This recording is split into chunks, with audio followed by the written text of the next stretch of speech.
If we get started, again, we threw so many formulas at you at the last presentation, which again, I think people found very informative, but it was a little probably overwhelming. So I just wanted to review and simplify a little today. So if you go to the page that references the margin formulas and summary, just want to remind you that the core numbers that make up the margin are just the discount rate, which is obviously the percent you charge above interchange. And then the key point, which everyone really learned from, which I tried to simplify today, is how do you get to a percentage on the transaction part? So you always need to get your average ticket, which either you have from a statement or you just obviously divide the total volume by the total amount of transactions. You'll get an average ticket. And then to turn that transaction in cents into a percentage, you just take those cents per transaction divided by that average ticket, and that's going to get you the transaction rate into a percentage. And then if you add that plus the discount rate percentage, you're going to get your overall margin percentage, which we talked about last time. Brett wanted me to remind you again, which is important, that you need to factor in your Schedule A costs to get your true margin above your cost.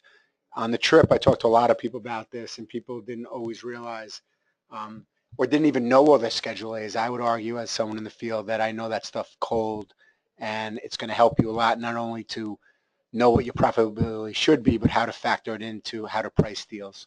So just always remember that and get your Schedule A from Jeff or whoever if you don't have it. Then the other part we went through last time, which we wanted to put the actual page on the app on here and go through it with you guys. This is the part that took me probably a couple of years to really utilize properly. You know, I always knew about the discount rate and the trans, obviously, because those are the two core things. But as you build a bigger book, these become so powerful. And again, I've been lucky enough to have some bigger corporate relationships where I picked up 25, 50 accounts at once. And the margins, to be honest with you, were very tight. But we realized by adding a statement fee or a minimum fee and picking up that 10, 20, 30 bucks an account, it starts to become very powerful. So when you do an app, we have it out here on the next page, and we'll go through all the different items that we went through last time and talk about, you know, how to look at these in a competitive situation. So obviously the first two lines, again, is your discount rate, whether it's, you know, 0.2, 0.3, 0.4, 5, whatever it is, that's up to you. The transaction fee is obviously, you know, the 5 cents to 10 cents to 20 cents.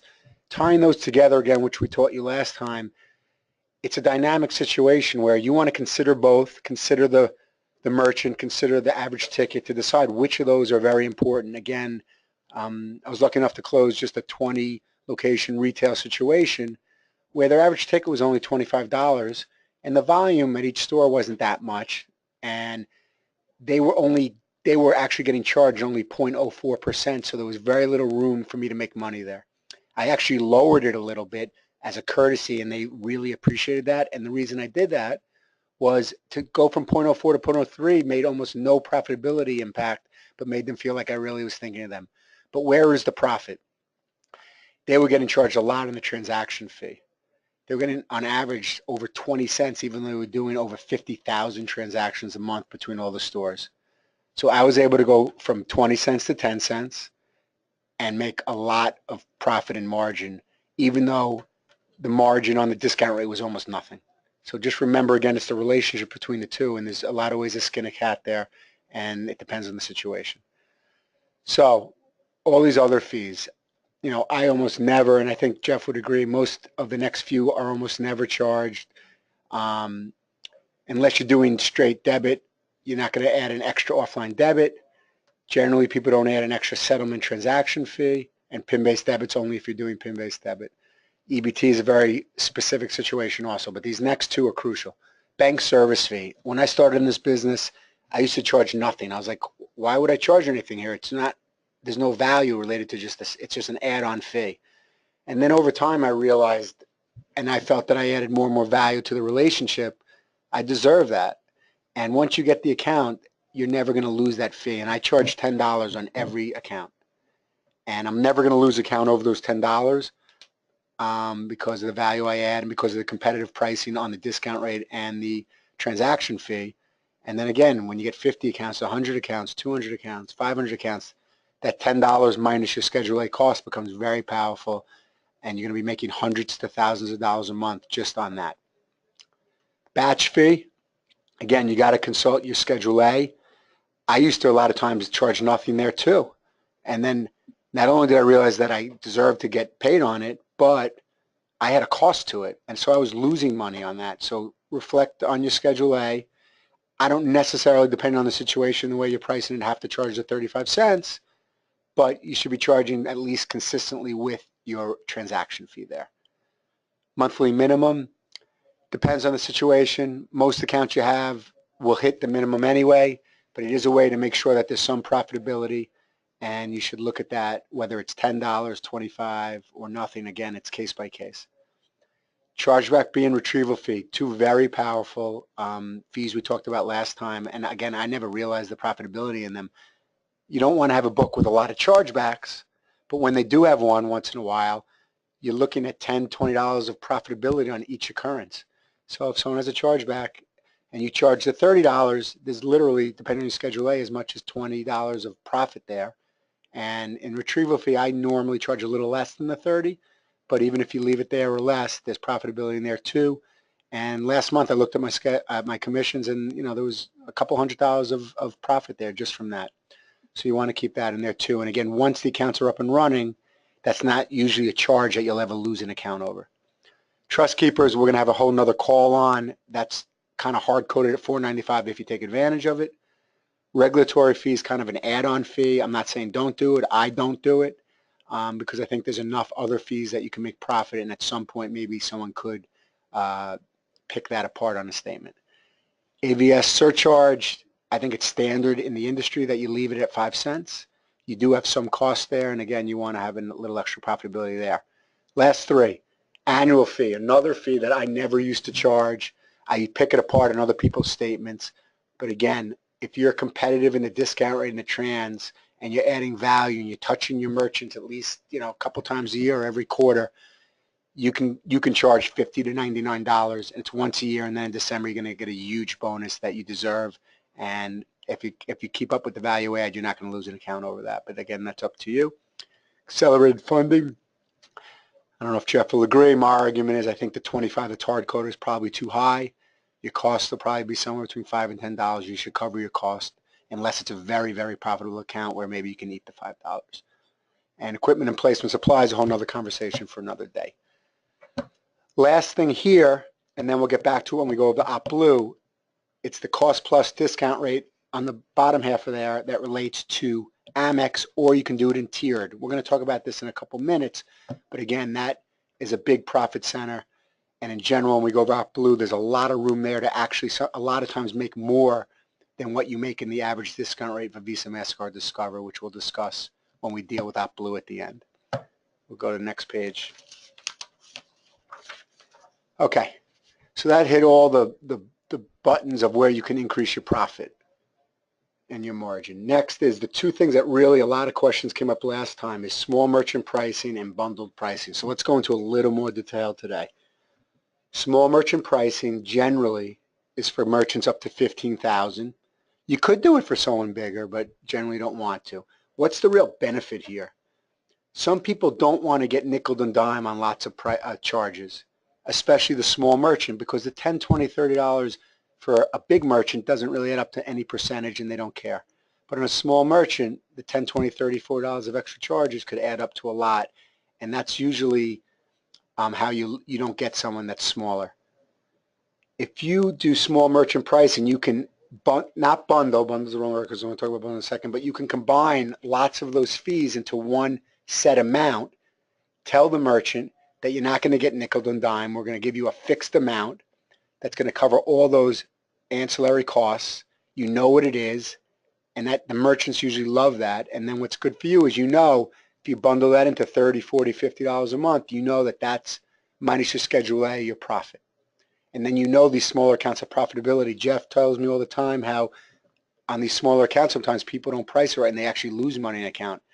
It's not worth it then. And here's a way to ensure some profitability and make yourself much more marketable to the small market. Okay, what came up last time is what is the difference between that and bundled? Bundled is kind of like what Square is. Bundled is you fix everything, including interchange and interchange plus all those ancillary into one price. 2.7, 3%, 3.2, 2.9. The industry is still not there, but it's gradually going there. And over time, EPSG is committed to creating a program that will work there. For now, you need to consult Jeff and the team if you ever want to do bundled.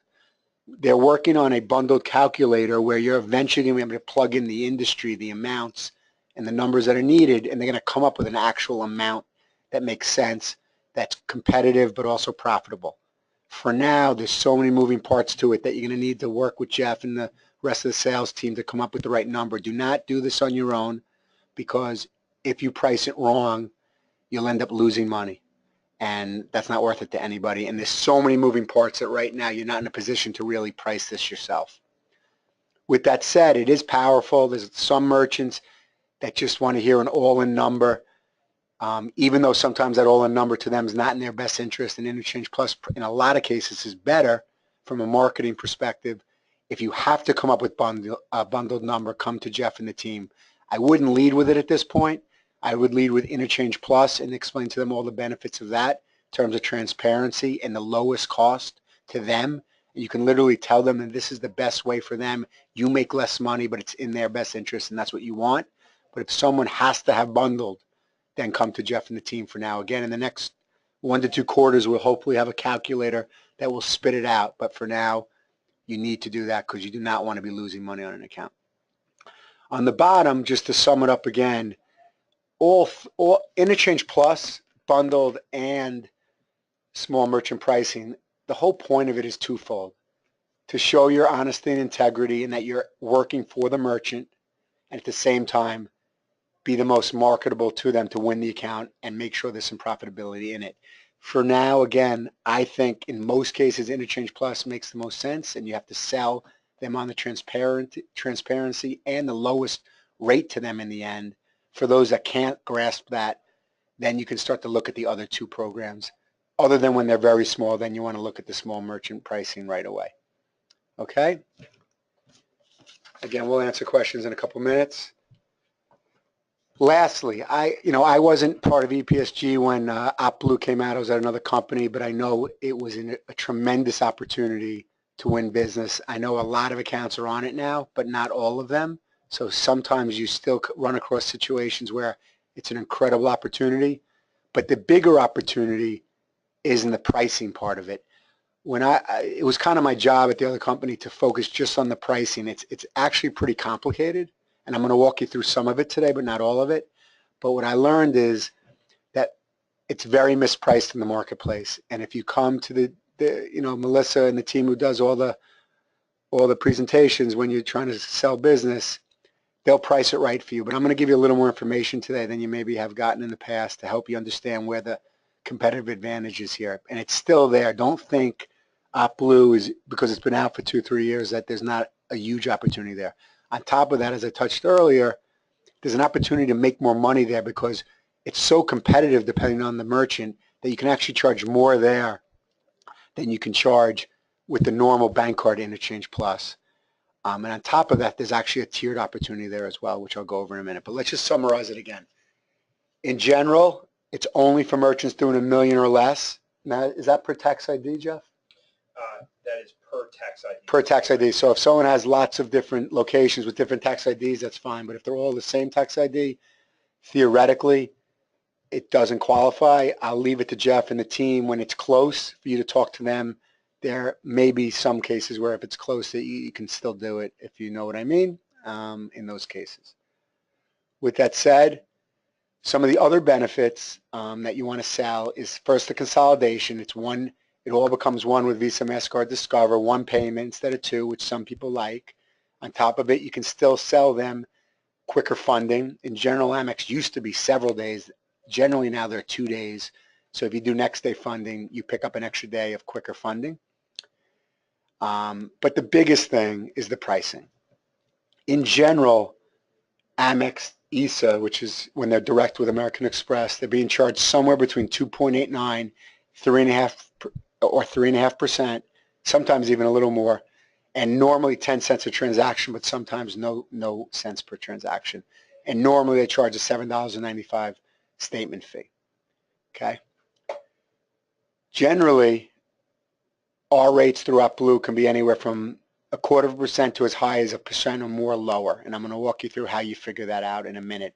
But, you know, normally with bank card, it's hard to have those kind of margin improvements and still make good money. So that's why Amex is still a big part of how you can increase your margin and win business. So I don't think most of you have probably seen this spreadsheet on the right. I'm going to walk you through it just a little bit. It's broken down by industry and by size of the transaction and whether the transaction is present or not. That's how you add up, or that's how Melissa and the team add up how to figure out what the pricing is.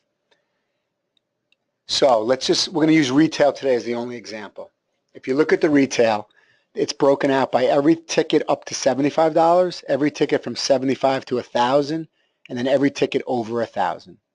The core pricing for under $75 is actually 1.6% and 10 cents. Okay? Now, there are a few other layers of fees that you have to be fair with. There's, way on the bottom, there's a network fee of 0.15% always, and a participation fee of 0.2%. That's always there. So you're basically adding 0.35% to that core number. So for retail, under 75, it's 1.6 plus 35. So that gets you to 1.95%, which no one has Amex at 1.95%. So for your smaller retail that's doing lower tickets, 1.95 is incredibly powerful. You do have to add the extra 10 cents. So depending on the average ticket, that will add a little extra. But in general, you're talking about 2%, which is an incredible selling point. And the flip side of that, the benefit to you is not only to win the business, but you could add, I don't know, 30, 40, 50, 60 basis points if they're getting charged 2.89. And if they're getting charged higher, even more. So it's an incredible win from a marketing and sales perspective and a margin perspective. What gets a little complicated is, do they do tickets of less than 75? Do they do a lot of tickets between 75 and 1,000? Do they do over 1,000? Because if they're doing tickets over 1,000, then it's 2.4 plus that 35, which is 275, which is getting closer to the norm with Amex Direct. Point being, there's a lot of opportunity there, and let the team here help you with it at first, but it's a big selling point and a big opportunity to increase margin as well, depending on the average ticket in the industry that they're in. If the card's not present, you do have to add another 0.3%. So there's a lot of moving parts here that most people in this industry don't understand or don't price in, and they just overprice it. So we have an ability to manipulate and process this and help you figure out the right rate to win the business and to make sure you're maximizing your margin. The last point I'll point out, which is the last part of this slide in the deck, we'll never almost ever recommend tiered pricing to you in general, but you have the ability here to do Interchange Plus for Visa, MasterCard Discover and do tiered for OptBlue. And the one reason we're saying it's a possibility and the right thing to do maybe is it almost becomes like bundled for Amex. And I'm going to give you one example. I know it's a lot of questions here and a lot of material. Go back to the retail. Let's say their average ticket is $100. So most of the tickets fall into that middle category of 195 plus 35, which gets you to 2.3%. But some of the tickets are under 75. Those tickets are actually, like we said, only 2%. You could price the whole thing at 2.5, make your 0.2% on that middle tier of everything over $75, but make a lot more on the smaller tickets, and the merchant, it doesn't impact the merchant either way, but it increases your margin. Again, I know it's a lot at one time, and maybe again we'll follow up this, but tiered sometimes is important here because for me, I always looked at if this retailer had tickets over 1,000, they have to use that 240 bucket, which ends up at 275. And I was always sensitive that I didn't want any of their transactions going over their 289 that they may have with ISA. So I priced it very tight even though that a lot of their transactions fall in those lower buckets. So if you bundle it all together, you can factor in more profit to you and still always make it worthwhile to the merchant. So we can follow up with this one. I know it's a lot of material related to pricing, but I wanted to point that out to you. Okay? So if we tie this all together from last call and today, I just want you to always be cognizant of all the ways that you can increase your margin on page 2 of the application. Don't minimize any of those areas that, as long as it still makes sense for the merchant, that you can add profit to yourself. Because not many people out there are doing all the things we do for our merchants. And as long as it still saves them money, we should be making sure our margin's as high as it can be. Those 3 categories of interchange plus, of small merchant and bundled, they're all going to, the second 2 are going to become more important over time. The first one's still the core way to lead for business and rely on the office for small merchant and for bundled. And the OptBlue is something I think you should all take a new look at and really lead with that, because it's still a great opportunity where a lot of salespeople think the opportunity has been gone. We have a couple questions. One question is, can you use tiered pricing for Amex and interchange for Visa, MasterCard? Let me be very clear. That is my whole point. It's the one place where we want you to use Interchange Plus for bank card, Visa, MasterCard, Discover. You can do it for Amex, but for the next few that you do, call in, or I'll even help you, where tiered may allow for just as good or better pricing to the merchant, but allow you to have more profitability. And that's what I wanted to just leave you with today related to tiered for Amex while doing Interchange Plus for them. Any other questions, please send them now. While you think about it, if you have any more questions, I'll just highlight again that these webinars and all the other ones we're doing are going to be part of a revamped EPSG University on Epic, which you can always go back to listen to. I always have my email on it. You can always ask me questions if you have ones that you don't want to ask in front of everyone, or as you come across questions in the field. We're going to follow up with some new ones coming up on chargebacks, on PCI, and some other things where I've been really pushing hard, because I think those are areas where you can add a lot of value and solidify the relationship with your merchant so your retention rate remains very high. And I think those are very important, even though they don't increase margin. If anyone wants to get my cell, that's fine. Email me and I'll give you my cell. I'm happy to give it to anyone and talk to you in a one-on-one situation. So if there's any other questions, please send it. If not, please utilize these things in the field, because they're all going to just help you make more money and retain a bigger book of your business. Thank you. Awesome. Great stuff, Brad. Really appreciate it. You know, maybe a couple, one takeaway, guys, I just kind of wanted to add from this as well. Something that, you know, I don't even know if Brad you even realized how much he kind of reiterated one fact that I think so many sales partners in this industry, not only just with EPSG, but across the entire one, and that's how much worth he feels he has in the service he provides. I think so often in this industry, it's such a race to the bottom, right? It's all about what can I save you, and no matter, and every partner we have feels like they're just at the mercy of their merchants. When really the true vets in this industry, and the people, maybe not even veterans, the one that really, really thrive, understand how, you know, valuable their time, their knowledge, and their, you know, their customer service really can be. And somebody like Brad is not scared to charge $10 for a statement fee. I know for a fact, looking at the list of people on this call, some people's hair standing up on the back of their neck with the even thought of charging $10 for a statement fee. When it never ceases to amaze me, just kind of where I'm, the position I'm in. I get to, you know, really get to know everybody's style a lot better than a lot of other people, and it never ceases to amaze me. You know, even in the same market, one person would never feel like they could never charge $10 for a statement fee, and then the next person, every deal they submit in the same market has a $10 statement fee. It's not ironic. It's purely in the pitch. It's purely in the psychology that you think of the value of that, and eventually you're going to be able to walk away from deals that aren't worth it to you, because we're all here to make money. We're not here to make friends, right? So I wanted to really kind of emphasize that, guys. You guys are worth it. Every penny of it. You have a lot of people on this call. You guys put a lot of effort into it, and don't hesitate to make sure you're making the revenue that you are worth. Or you know what? That maybe they're not worth your time. The only thing I'd add to that is two things. One, if your transaction rate and your discount rate are competitive in the industry, no one could ever take the business from you because they'll never be able to lower it enough to add enough savings if you're also adding value, which is Jeff's point. So the second part of it is the $10 statement fee or those other ancillary fees. You only get one chance to charge it, and that's on the application. I could never go back to someone and say, you know what, I forgot to charge you a $10 statement fee. I forgot to charge you an annual fee. The worst that could happen is they raise it when you have it on the app.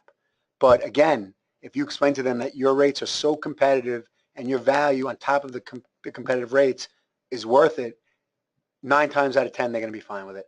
But if you don't do it then, you're giving up margin. So you're doing the opposite of what these calls are because you don't get a chance to do it later. So that would be my point. All right, well, again, thank you, Brad. If there's not any other questions, that's going to conclude today's training. We encourage everybody to make sure you take a look at the entire itinerary for the whole month. There's a lot of good stuff on the university and a lot of new stuff coming out as early as this month and next month. Okay, so everybody have a great rest of the week. Let's go out there and rock and roll.